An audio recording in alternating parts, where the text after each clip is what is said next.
everybody. I am crazy about Jesus. How about you? Are you crazy about Jesus? అంతే sir. మన పిల్లలు ఎక్కడున్నారంటే రేయ్ ఎందుకు చదువుతూ మనకు అయ్యొద్దు అంటున్నా. మన పిల్లలు చదువుకోవాలి. మన పిల్లలు చదవడమే కాదు, వాళ్ళు మంచి ఉద్యోగాలు కొట్టాలి. ఐఏఎస్ కావాలి, ఐపీఎస్ కావాలి. ఇవన్నీ అవ్వాలంటే మనతో కాదు. ఎందుకంటే మనం వాళ్ళ మీద అంత ఇన్వెస్ట్ చేయలేము. అయితే మేము ప్రార్థన పూర్వకంగా ఈ నిర్ణయం కూడా తీసుకున్నాం. అదేంటంటే అర్హులైనటువంటి సేవకులకు పిల్లల యొక్క చదువుల విషయమై ఏ భారం అయితే ఉందో దాని కొరకు మేము మా వంతు సహాయము చేయాలని ఈ యొక్క కాన్ఫరెన్స్ లో మేము ఆ ముఖ్య ఉద్దేశంతో దీన్ని కూడా జరిగిస్తున్నాం. చెప్పడం ఒకసారి అర్హులైనటువంటి సేవకుల పిల్లలకి చదువుల. కానీ ఇప్పుడు నేను అంటున్నాను, ఇది సేవకులు చేస్తున్నాం. మాకు రాజకీయ ఉద్దేశాలు లేవు. ఏ రాజకీయానికి రాజకీయ నాయకుడికి సపోర్టివ్ గా దీన్ని మేము చేస్తలేము. కేవలము మా సేవకుల యొక్క పక్షంగానే ఇది చేస్తున్నాము. కనుక దయచేసి మీ ప్రార్థనలు మాకు చాలా కావాలి. దీని విషయంలో మీరు ఏదైనా ఇంకా దీని కొరకు మీరు ఆ సందేహాలు కనుకుంటే మీరు అడగచ్చు. మేము మీతో మాట్లాడడానికి కూడా సిద్ధంగా ఉన్నాం. సో ముఖ్యంగా మీ అందరికి హ్యాండ్ బిల్స్ ఇచ్చాము. 24 ఏప్రిల్ ఎల్బీ స్టేడియంలో ఒక మహా ఘట్టం జరగబోతుంది. అదేంటంటే క్రైస్తవులందరూ కూడా ఏకం. నేను మాత్రం దైవ సేవకుని కాదు, నేను ఒక సామాన్య బిలీవర్ని. ట్రైనింగ్ పొందాను. కానీ మా అయ్యగారు చెప్పినట్టు పాస్టర్ అంటే నా మనకొద్దులే అని అనుకునేవాడిని. తర్వాత అందరినీ కలపాలి అనే ఉద్దేశం మాత్రం నాకు ఫస్ట్ నుండి ఉండేది. అది చేస్తూ మన బ్రదర్ యువకుల్ని మేము అంతా చేసిన తర్వాత కొంతమంది దాన్ని డిస్టర్బ్ చేశారు. అయినా కూడా మేము ప్రయత్నం చేస్తూనే ఉన్నాం. ఇది ఒక దైవజనులకి సహాయం చేయాలనే ఉద్దేశంతో స్టార్ట్ చేశాం. ఇది కేవలము దైవజనులకు సంబంధించి, దైవజనుల బిడ్డలకు సంబంధించి, సంఘస్థులకు సంబంధించి కార్యక్రమాలే చేస్తున్నాం. ఎట్లా చేస్తారు, ఏం చేస్తారు అంటే మన గవర్నమెంట్ కూడా సపోర్ట్. ఇప్పుడున్న క్రిస్టియన్ మైనారిటీ దీపక్ జాన్ గారు మీరు అందరికీ తెలుసు అనుకుంటా. ఆయన ఫుల్ సపోర్ట్గా ఉన్నారు. ఆయనతో మాట్లాడాము. ఫస్ట్ ఇక్కడికి రాగానే మన పాస్టర్ గారు సాక్ష్యం చెప్పారు నాకు. అంటే పాస్టర్ గారు చెప్పలేదు, పాస్టర్ గారి గురించి మన ప్రశాంత్ గారు చెప్పారు. ఒక్కడే వచ్చాడు, చెట్టు కింద పడుకున్నాడు, ప్రార్థన చేశాడు, స్థలం పొందాడు. ఒక్కడు ప్రార్థన చేస్తేనే స్థలం వచ్చిందంటే మన అందరం 20,000 మంది ఒకే చాట గూడుకుని ప్రార్థన చేస్తే ఒక్కసారి. ఇది మా కోరిక. ఈ కోరికతో పాటు మనం ఒక్కటి, మా విజన్ ఏంటంటే one voice, one vision, one role. యూదా గోత్రపు సింహం గర్జిస్తే ఎట్లా ఉంటుందో మనం ఆ రోజు అక్కడ చూపించాలి అనేది నా ఆశ, మా ఆశ, మన ఆశ. ఇది మనందరం కలిసి చేయాలి. కేవలం రాష్ట్రానికి సంబంధించే చేస్తున్నాము.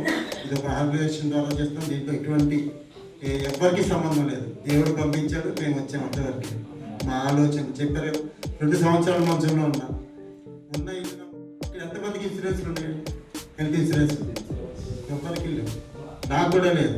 మీ దైవజనులై ఉండి దేవుడి మీద నమ్మకంతో నేను కట్టున్నా అనుకోవచ్చు. నేను సామాన్య విశ్వాసిగా ఉంటూ నాకేమీ రాదు అనుకున్నాను. నాకు జనవతరం కూడా తెలియదు, ఇప్పటి వరకు కూడా తెలియదు జనవతరం. కానీ 2 సంవత్సరాల మంచంలో ఇవన్నీ ఇచ్చేది నేనే, ఇన్సూరెన్స్ ఇచ్చేది నేనే, హాస్పిటల్స్ ఇచ్చేది నేనే, అన్నీ ఇచ్చేది నేనే. కాబట్టి మీరు వాటిని వాడుకోండి అని నాకు దేవుడు మాట్లాడటము చాలా నేర్పించాడు 2 సంవత్సరాల మంచంలో ఉన్నప్పుడు.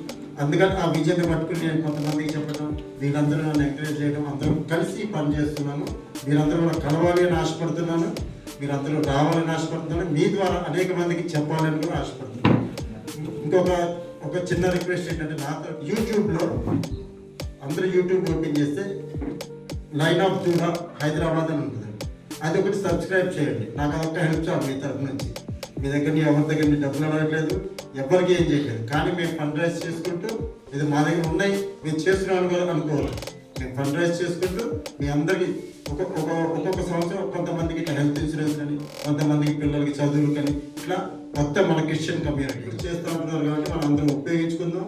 మన 30,000 అందరికీ వచ్చినాయి అంటే ఎవరికి అంటే అప్లై చేయలేదా? ఎవరు లేట్గా చేశారు. ఇప్పుడు లేదు, మొన్న చేశారు. అప్లై చేసుకున్నాను అప్లై చేసిన వాళ్ళకి వస్తాయి. వస్తాయి పెయింటింగ్ వస్తుంది. అట్లా మనం ఉపయోగించుకోలేకపోతున్నాం. ఆ 30,000 వస్తే చక్కగా పెయింటింగ్ చేసుకోవచ్చు, డెకరేషన్ చేసుకోవచ్చు, చాలా ఉపయోగపడతాయి. కాబట్టి అట్లా చాలా స్కీమ్స్ ఉన్నాయి. మనకి క్రిస్టియన్ మైనారిటీ మంచి సపోర్ట్ ఉంది. మీకు ఏదైనా అవసరం ఉన్నా నేను ఫస్ట్ రాగానే అన్నా, సార్ మీకు ఇక్కడ స్థలం ఉంది కదా, కమిటీ హాల్ కట్టుకొని డబ్బులు ఇస్తారు గవర్నమెంట్ అని. అట్లా చాలా ఫండ్స్ ఉన్నాయి. మీరు ఉపయోగించుకుంటా అంటే నేను కానీ మన పాస్టర్లు కానీ మీకు ఫుల్గా సపోర్ట్ ఉంటాం. మీరు ఎవరు తిరగాల్సిన అవసరం లేదు. మీరు అప్లై చేసి మాకు చిరాస్గా పంపిస్తే మేమే తిరిగి పని చేయించుకుంటాం. అట్లా మేము మీకు సపోర్ట్గా ఉంటాం. మీరు మా యూట్యూబ్లో లైన్ ఆఫ్ జూడా హైదరాబాద్ అనేది ఒక సేమ్ ఈ సింహం గుర్తుంటుంది, దాన్ని సబ్స్క్రైబ్ చేయండి. దాంట్లో మీకు ఎందుకు నేను అది చెప్తాను అంటే అప్డేట్స్ ఉంటాయి ఎప్పటికప్పుడు. ఏదున్నా మేము దాంట్లో అప్డేట్ చేస్తున్నాము. అదొక్కటి సబ్స్క్రైబ్ చేయండి. థ్యాంక్ యూ అండి సమయం ఇచ్చినందుకు దైవజనులకి.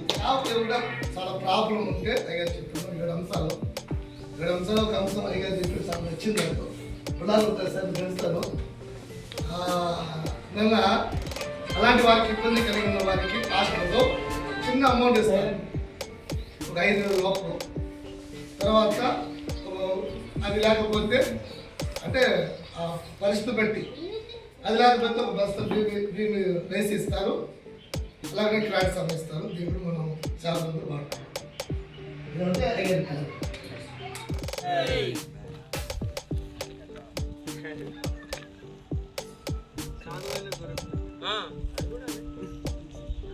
Okay.